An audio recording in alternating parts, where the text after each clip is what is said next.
What's up, YouTube? And this is Hydra here from Team Fully Charged, and I'm gonna be coming with a OCG deck profile this time. Well, it's gonna be an OCG TCG blend because I play TCG, so I play TCG. But I'm gonna be doing Infernoids this time, and you're gonna have to forgive me on some of these names. They are incredibly hard to say. But anyways, I'm gonna just jump right into it. First, I'm gonna just give you the deck profile, and then second, I'll explain the cards for the people who don't know it. So if you know what the cards do already, then you can just go after I tell you what I run. Anyways, I run two Behemoth, then I run two of this thing. I'm not even gonna try to say its name. I'm not even gonna try. I run two of it though. Then I run two of this one, which I guess is Veil. Then I run three of the four. And I run three of the level 3, and I run two of the Beelzebub. Or not two, I run three of the Beelzebub, the level 2. Then I also run two Curry Bandits, and I don't know why many people aren't talking about this card in this deck, but it seems like it was made for it. But it was made so much before. But I run three of this, Tour Bus from the Forbidden Realms. Then I run two Necroface, one Tour Guide, and one Scarm. You got to run the Burial from the Different Dimension, two MSTs, three Overflowing Purgatory, two Awakened Purgatory, three-dimensional Prison, two Trap Stun, then three of the Limiteds, which is Compulse, Bottomless, and Solemn. For the extra deck, I run Dark Rebellion, a Master Key Beetle, Ragnar Zero, 101, Heartland, Castell, Lavalval Chain, Dweller, Rhapsodian Berserk, Cowboy, Exiton, and then for the rank 3s, Alucard, Zenmaines, and two Dante.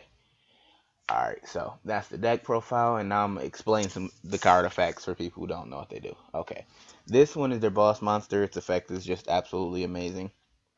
And they'll all have these effects, except for they vary. Will have this effect, but the effects will vary, so I'll go through that first. The three big ones, which is the 10, 8, and the level 7, all have this same effect. Cannot be normal summoned or set. Must be special summoned from either hand or graveyard. By banishing, this one is 3 Infernoid monsters from your hand or graveyard, while the combined level or rank of all effect monsters you control is level 8 or lower. Now, this is what I would like to explain. Well, and it can't be summoned in any other ways, but none of them can. So this is what I'd like to explain. So if you control no monsters, you can special summon all up. You can special summon any one of these monsters. That's fine. If you control monsters, their level has to equal less than 8 or 8. So that's just clearing it up. You can summon them if you don't have any monsters. Some people was telling me that you couldn't, and you can. And then, so anyway, this one's going to have the same effect, but you only have to banish 2. And this one, you'll have the same effect, but you have to banish 3, just like the first one. Which I'm not sure why. Because, I mean, to be honest, I think this one is better than the other not boss. They're all boss monsters. They're not win conditions exactly, but this one could easily be.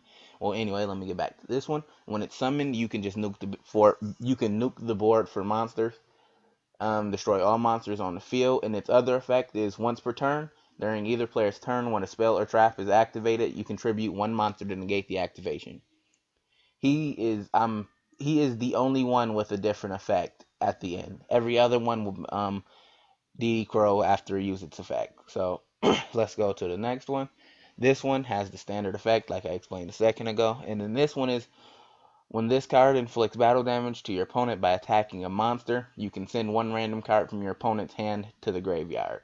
So, I don't really love this effect, but when it deals the damage, they lose a card in their hand. So, you gain advantage. It does what Killer does without dealing damage. So, that's why I don't really think it's too amazing. After the power creep and everything, it just seems watered down. And then when it tributes a monster, you can target one of your opponent's monsters in the graveyard and banish it.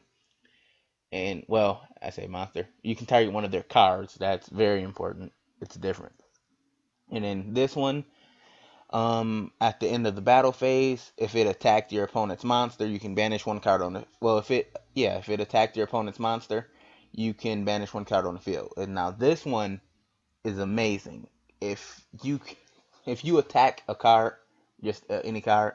Well, a monster, because you can't attack spells traps unless the trap is a monster. But regardless, if you attack a monster, then you could just banish a card on the field. That's amazing. There's no cost for it. Well, I guess technically the cost is for you to attack, but you don't minus, so it's really good. And then same effect as the rest of the monsters. Tribute the banished one in the graveyard. Now I'm gonna go to this one, which I'm not. Well, I like it a lot because of the pendulums now. But if this was a different format, I wouldn't think it was all that good. But it's pretty good. 1800 zero defense, which is gonna be something that holds true to a lot of these. Only two of them actually have defense. But with this one, target one spell or trap on the field, then destroy it. It cannot attack the turn it uses this effect. Then you contribute a monster to banish a card in the graveyard. Um, yeah, that's pretty much it. It's here because it's an Infernoid, and it is pretty good. I mean, you can clear back row. Well, not clear back row. You can destroy cards in the back row, and you can also destroy Scout. So that's really good. Then comes up this thing, and this just lets you destroy the monster. As you can see, you only need to banish one for all these smaller ones to summon them. But this one just lets you destroy a monster on the field, and then you can't attack. That's fine. I mean, it's a good effect, but not being able to attack is fine. I mean, you get rid of a monster without attacking, so that's good. Then we'll go on to this one. This one returns one card on the field to the hand, which I think is amazing because it helps you get rid of cards like Winda, which is good. And it's costless. You just target it, then you can bounce it. You can't attack, but it has no attack, so. Well, did this say you can't attack? Oh, this one lets you attack. Well, it doesn't matter. It doesn't have attack. And then you contribute, and it only costs one to summon it. And then now we'll get into the attack cards. Curry Bandit, run 2 Curry Bandit, because you want to mill monsters. I mean, all of these monsters you want to mill, except for these, but who cares about those? You can just mill monsters, and then you get one of your spells to your hand, which you can get back one of your key spells, one of these to your purgatory cards. And then, now this card I'd like to talk about. Flip and add a fiend type monster from your deck to your hand. It cannot be a light or a dark fiend. So, and all of these are fire fiends. It's just amazing. And it's not a very old card. Obviously, it's in the Tour series, so it's really good for this deck. And then this will let you put back the banished Infernoids, because obviously you're using Infernoids to summon them. You can't normal summon them, so you need to put them back in the deck after that. And then I just run the Tour guy and Skarm because these are level 3 fiends, and Skarm is a level 3 fiend in case you get Tour guide. I didn't want to really try to lean on Burning Abyss or anything, so I just put in one Tour guide and one Skarm. I'd probably take them out if they give us more Infernoids. So yeah, then Barrier to put them back after they're banished. We all know what MST does. Overflowing Purgatory is an amazing card. During your standby phase, you get to special summon one of your tokens. The token stats don't matter, just know it has no attack. If you would special summon an Infernoid with its own effect, you can banish Infernoids on the field, including that token, that counts. And your opponent cannot target Infernoid monsters with attacks or card effects except for the one with the highest level. So if you have this on the field, they gotta get rid of him first, and that's really hard. So that's why I think this card is so amazing. And then this one is a super foolish burial if you want it to be. And that's another reason why I'm thinking of dropping Tour Guide, because if I have Dante on the field or summon Tour Guide, it's going to get rid of this. I mean, Curry Bandit too, but Curry Bandit's kind of more important than Tour Guide. And then 3D Prison because Shaddolls, and they banished Pendulum instead of putting them back to the extra deck. Then there's Trap Stuns to get these gigantic monsters attacks in.